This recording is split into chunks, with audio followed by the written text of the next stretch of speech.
നമസ്കാരം. കാസർഗോഡ് മണ്ടേക്കാപ്പിൽ ആത്മഹത്യ ചെയ്ത 15-കാരിയുടെയും യുവാവിന്റെയും പ്രാഥമിക പോസ്റ്റ്മോർട്ടം റിപ്പോർട്ട് പുറത്ത്.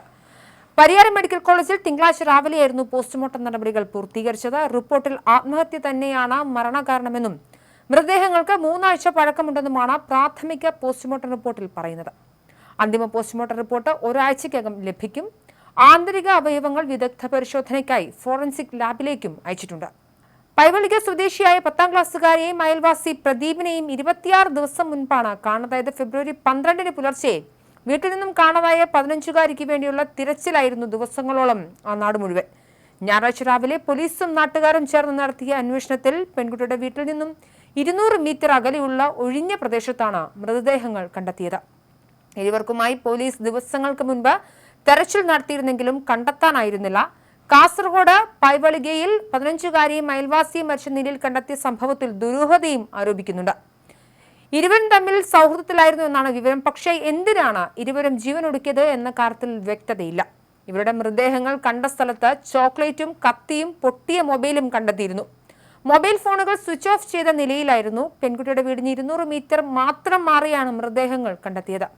അതേസമയം അന്വേഷണത്തിൽ പോലീസ് അലംഭാവം കാണിച്ചുവെന്ന ആരോപണവും ശക്തമാണ്. ഇതിനു മുൻപ് നാട്ടുകാർ മരിച്ച പ്രദീപിനെതിരെ സ്കൂളിൽ പരാതി നൽകിയിരുന്നു. പ്രദീപ് പലപ്പോഴായി പെൺകുട്ടിയെ കാറിൽ കയറ്റിക്കൊണ്ടു പോകുന്നത് കണ്ട് സംശയം തോന്നിയാണ് നാട്ടുകാരുടെ ഇടപെടൽ അന്നുണ്ടായത്. വിഷയത്തിൽ അന്ന് ചൈൽഡ് ലൈനും ഇടപെട്ടു. എന്നാൽ പെൺകുട്ടിയുടെ മാതാപിതാക്കളെ കൂട്ടിക്കൊണ്ടുവന്ന് ഇരുവരും തമ്മിൽ സൗഹൃദം മാത്രമാണുള്ളതെന്ന് പ്രദീപ് സ്കൂളിൽ പറയിപ്പിച്ചു. ഇതോടുകൂടി പരാതി പിൻവലിപ്പിച്ചു. അന്ന് കൃത്യമായ നടപടിയെടുത്തിരുന്നെങ്കിൽ ഇന്ന് ഇങ്ങനെയൊരു സംഭവം നടക്കുമായിരുന്നില്ല എന്നാണ് നാട്ടുകാരുടെ പ്രതികരണം. അവൻ ഇങ്ങനെ ചെയ്യുമെന്ന് കരുതിയില്ല എന്നാണ് പെൺകുട്ടിയുടെ അമ്മ കരഞ്ഞുകൊണ്ട് പറയുന്നത്. പ്രദീപിനെ സംശയമുണ്ടായിട്ടില്ല. മകൾക്ക് എന്താണ് സംഭവിച്ചതെന്ന് കണ്ടെത്തണമെന്നാണ് അമ്മയുടെയും ആവശ്യം. അതേസമയം പ്രദീപ് പെൺകുട്ടിയുടെ പിതാവിന്റെ സുഹൃത്തായിരുന്നു എന്നാണ് പുറത്തുവരുന്ന റിപ്പോർട്ടുകൾ. പിതാവിന് ചികിത്സാ ആവശ്യങ്ങൾക്കുൾപ്പെടെ ഓട്ടോ ഡ്രൈവറായ പ്രദീപാണ് എത്തിയിരുന്നത്. വീട്ടിലേക്ക് മറ്റ് ആവശ്യങ്ങൾക്കും പ്രദീപ് എത്തിയിരുന്നതായും പ്രദേശവാസികൾ മാധ്യമങ്ങളോട് പറഞ്ഞു. അനുജത്തിക്കൊപ്പം രാത്രി ഉറങ്ങാൻ പോയ മകളെ പുലർച്ചെയോടെയാണ് കാണുന്നില്ലെന്ന് കുടുംബം മനസ്സിലാക്കിയത്. അന്വേഷണത്തിൽ വീടിന്റെ പിൻവാതിൽ തുറന്നാണ് കുട്ടി പോയതെന്നും കണ്ടെത്തി. ഇതോടെ പിതാവ് ആദ്യം വിളിച്ചത് സുഹൃത്തും അയൽവാസിയുമായ പ്രദീപിനെയായിരുന്നു. എന്നാൽ പ്രദീപിനെ ഫോണിൽ ബന്ധപ്പെടാനായില്ല. ഇതോടെ കുടുംബം കുട്ടിക്കായുള്ള അന്വേഷണം ആരംഭിക്കുകയായിരുന്നു. കുട്ടിയുടെ ഫോൺ ആദ്യം വിളിച്ചപ്പോൾ റിങ് ചെയ്തിരുന്നെങ്കിലും പിന്നീട് സ്വിച്ച് ഓഫ് ആവുകയായിരുന്നു.